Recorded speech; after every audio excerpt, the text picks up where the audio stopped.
Il y a 3 jours, j'ai fait une vidéo où j'ai osé critiquer le PEA. Bon, c'est vrai que j'ai pas été très gentil, je vous ai comparé à des ânes et ma conclusion était pas très subtile non plus. Vous êtes des pigeons et le PEA c'est de la merde. C'est essentiellement ce que j'ai dit dans cette vidéo. Alors certains étaient d'accord avec moi, certains ont trouvé ça drôle, mais d'autres ont beaucoup moins apprécié, comme lui par exemple, dislike direct, c'est ta vidéo et ton titre putaclic qui sont de la merde, tu n'as rien compris au PEA, blaireau pas fini, hop, ne plus recommander cette chaîne. Alors je sais pas pourquoi il a réagi comme si j'avais insulté sa mère, J'ai juste insulté une enveloppe fiscale, c'est pas la même chose, c'est quand même pas normal que ça suscite autant d'émotions chez une personne. Mais t'es pas net. Mais non, je m'amuse. Mais d'un autre côté, je peux pas trop lui en vouloir de me traiter de blaireau, je vous ai bien traité d'âne dans ma vidéo précédente, donc c'est de bonne guerre, j'accepte. Mais cette vidéo, elle m'a aussi apporté des critiques plus sérieuses, des arguments très pertinents et aussi des trucs factuellement faux que je dois corriger. Donc aujourd'hui, on reprend les meilleurs commentaires et on y répond. Et je vous préviens, on va aborder des trucs vraiment sérieux. Si vous regardez cette vidéo jusqu'au bout, je vous garantis que vous allez apprendre des choses que 90% des investisseurs français ne savent pas, surtout si vous investissez sur PEA. Et je garde les commentaires les plus drôles pour la fin, vous allez voir, il y en a des biens. Mais avant, commençons par les choses sérieuses. Le commentaire qui m'a fait le plus réagir, c'est celui-ci. Avec un CTO, vous payez vos plus-values chaque année, donc vous diminuez fortement vos intérêts composés sur la durée. Un autre du même genre, le gros avantage du PEA, c'est que c'est une enveloppe à vase clos.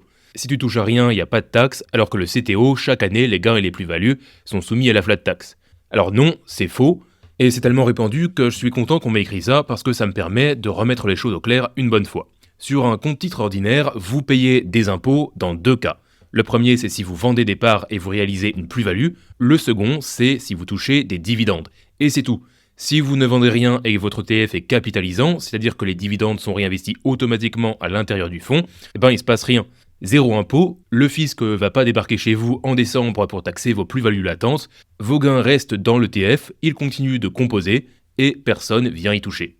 Donc je vais le redire autrement pour être sûr que c'est clair, avec un ETF capitalisant sur CTO, tant que vous ne vendez pas, c'est exactement le même fonctionnement que le PEA. Votre capital grossit sans aucun frottement fiscal, il n'y a aucune différence.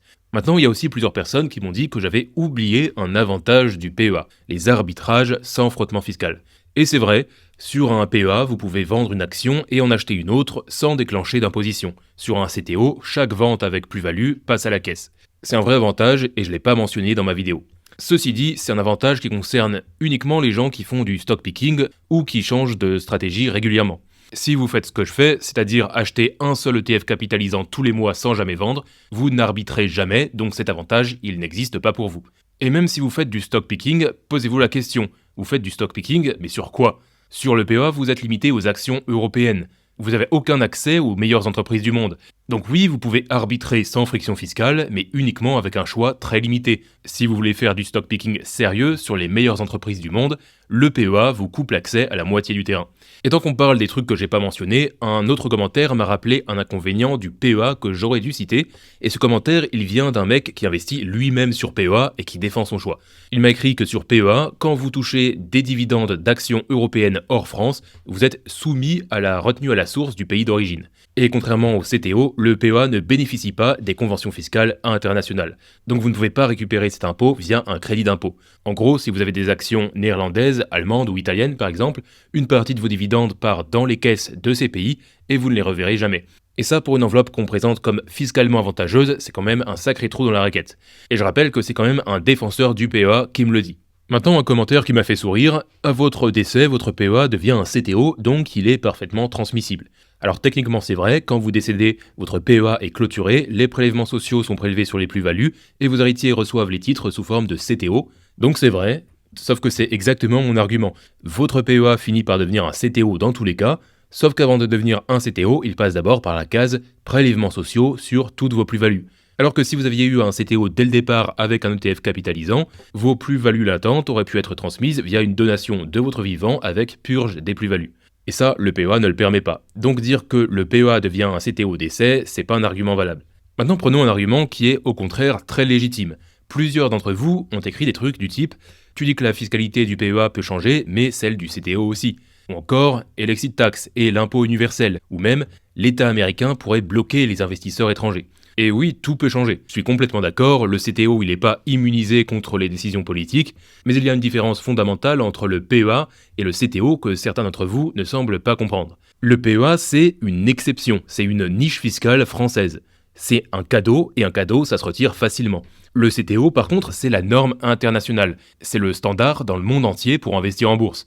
Donc supprimer ou dénaturer le CTO, c'est pas pareil que retirer une niche fiscale. C'est s'attaquer au fonctionnement même des marchés financiers. C'est comme comparer le risque qu'on vous retire une réduction client fidèle dans un magasin avec le risque que le magasin ferme. Oui, techniquement, les deux sont possibles, mais ils sont pas du tout au même niveau de probabilité. Et pour l'exit tax ou l'impôt universel, oui, ça pourrait arriver, mais même dans ce scénario, le CTO reste plus flexible que le PEA, parce que vous avez plus de leviers pour vous adapter. Vous pouvez changer de courtier, changer de pays, restructurer vos actifs. Le PEA, lui, est par définition attaché au système français, donc si le système français se durcit, vous êtes coincé dedans.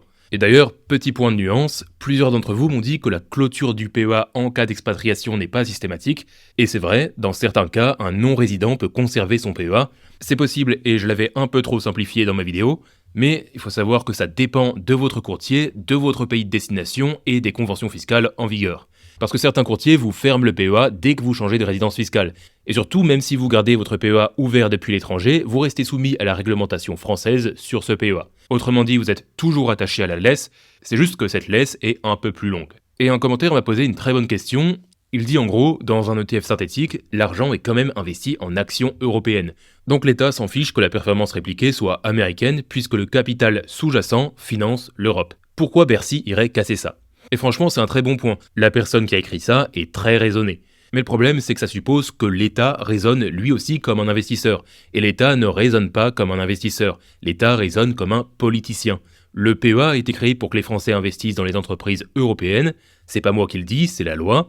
Et quand un parlementaire regarde les chiffres et voit que la majorité de l'argent des PEA est exposé au S&P 500 via des ETF synthétiques, je peux vous assurer qu'il comprend absolument pas comment ça fonctionne. Je vous rappelle qu'on a des députés qui comprennent même pas le fonctionnement de notre système de retraite.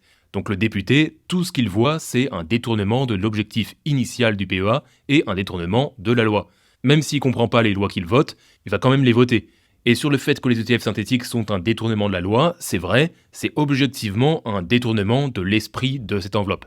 Et quand l'État a besoin de montrer qu'il agit, quand il a besoin d'afficher qu'il protège l'économie européenne face à la domination américaine, et ça c'est un discours qui monte de plus en plus en ce moment, eh bien les ETF synthétiques sur PEA, c'est la cible parfaite. C'est facile à expliquer au grand public, c'est facile à voter, et comme je vous l'ai dit dans la vidéo précédente, personne n'ira manifester pour défendre les actionnaires que vous êtes.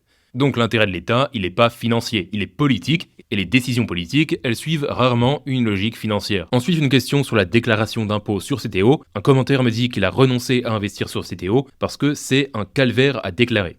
Alors ça dépend vraiment de votre courtier. Avec un courtier français qui fournit un IFU, un imprimé fiscal unique, c'est quasi automatique. Le courtier envoie vos données au fisc, votre déclaration est pré-remplie, donc dans ce cas vous avez rien à faire. Et honnêtement, même avec un courtier étranger comme DeGiro par exemple, qui ne fournit aucun IFU, c'est quand même beaucoup moins compliqué que ce que les gens imaginent. Surtout si vous faites ce que je fais, c'est-à-dire si vous avez un seul ETF capitalisant et que vous ne vendez jamais, pas de dividendes reçus, pas de plus-value réalisée, donc rien à déclarer côté fiscal. La seule obligation, c'est de déclarer l'existence d'un compte à l'étranger. Vous devez le faire une fois par an via un formulaire administratif.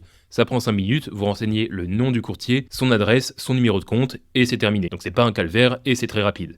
Après, pour être honnête avec vous, moi je suis expatrié, donc je ne déclare pas en France. Donc vérifiez par vous-même, je peux me tromper sur les détails. N'hésitez pas à apporter des précisions en commentaire si nécessaire. Bon, on termine par des commentaires un peu plus rigolos. C'est rigolo. Oh, ça suffit. Jean Complotiste. Merci pour le surnom, ça m'a bien fait marrer. Mais pour être complotiste, il faudrait que j'invente des trucs. Or, le PEA, il est bien passé de 0,5% à 18,6% de prélèvement, c'est pas une théorie. L'article du Figaro sur Bercy qui analyse les ETF synthétiques, c'est pas non plus un complot, je suis pas fou, c'est un journaliste du Figaro qui a interrogé des sources à Bercy. Vendeur de formation en carton. Ça, c'est un commentaire qui m'accuse d'être, je cite, un youtubeur finance vendeur de formation en carton qui essaye de te faire peur pour que tu achètes son produit. Et ce commentaire, je dois avouer que ça m'a pas mal fait réfléchir parce que je sais pas du tout de quel produit il parle. Peut-être que je suis somnambule et que j'ai créé une formation dans mon sommeil sans m'en rendre compte. Dites-moi si j'ai déjà essayé de vous vendre un truc parce que j'ai vraiment pas fait exprès et je m'en souviens pas du tout. Plus sérieusement, je suis vraiment la pire personne à traiter de vendeur de formation. J'ai pas de formation, j'ai pas de lien affilié, j'ai pas de sponsoring, j'ai littéralement rien à vendre. Et si je vous dis que le PEA c'est de la merde, c'est pas pour vous vendre un CTO à la place, c'est juste parce que je dis ce que je pense. Et c'est justement parce que j'ai rien à vendre que je peux me permettre de vous dire ça. Donc si vous voulez soutenir une chaîne qui a 0 sponsor et 0 filtre, le like et l'abonnement c'est la seule monnaie que j'accepte, et c'est un peu votre façon de me sponsoriser. Et au fond, ce que tous ces commentaires m'ont montré, c'est que le plus gros problème c'est pas que les gens soient pour ou contre le PEA. C'est que beaucoup de gens pensent qu'un CTO les force à payer des impôts chaque année, même sans vendre. Et tant que ce malentendu existe, évidemment que le PEA paraît supérieur. Sauf que c'est basé sur quelque chose de faux, et j'espère qu'au moins sur ce point-là, cette vidéo aura servi à quelque chose. Et pour ceux qui se demandent, j'ai mis à jour la description de ma chaîne, blaireau pas fini, complotiste, vendeur de formation en carton. Merci pour l'inspiration, je trouve ça très drôle. Un dernier truc avant de finir, je sais que cette vidéo et la précédente donnent l'impression que je suis anti-PEA de manière absolue, que c'est tout noir ou tout blanc, donc je vais un peu nuancer. Le PEA c'est un choix personnel. Si vous avez pesé le pour et le contre, si vous comprenez les risques que j'ai mentionnés et que vous choisissez quand même le PEA en connaissance de cause, alors très bien, c'est votre argent et c'est votre décision. Je suis pas votre conseiller financier, donc c'est important de prendre vos décisions en toute connaissance de cause. Mais ce qui m'agace, et c'est pour ça que j'y suis allé un peu fort, c'est que le PEA est devenu un dogme. Si vous allez sur YouTube, que vous tapez investir en bourse, 9 vidéos sur 10 vous disent d'ouvrir un PEA. Et la moitié de ces vidéos sont sponsorisées par un courtier PEA. Personne vous parle des inconvénients, personne vous parle de la trajectoire fiscale de la France, personne vous dit que les ETF synthétiques c'est du bricolage réglementaire, parce que tout ça, ça va pas vous faire ouvrir un compte.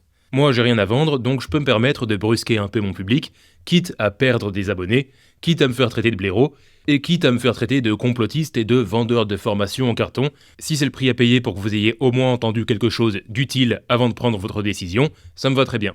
Si vous voulez voir ce que je fais concrètement avec mon CTO, vous pouvez aller voir mon portefeuille public. J'ai investi 150 € par mois dans un seul ETF, et si vous n'êtes pas d'accord avec moi, dites-le moi en commentaire. Je vous remercie pour vos commentaires super intéressants, et je vous dis à bientôt.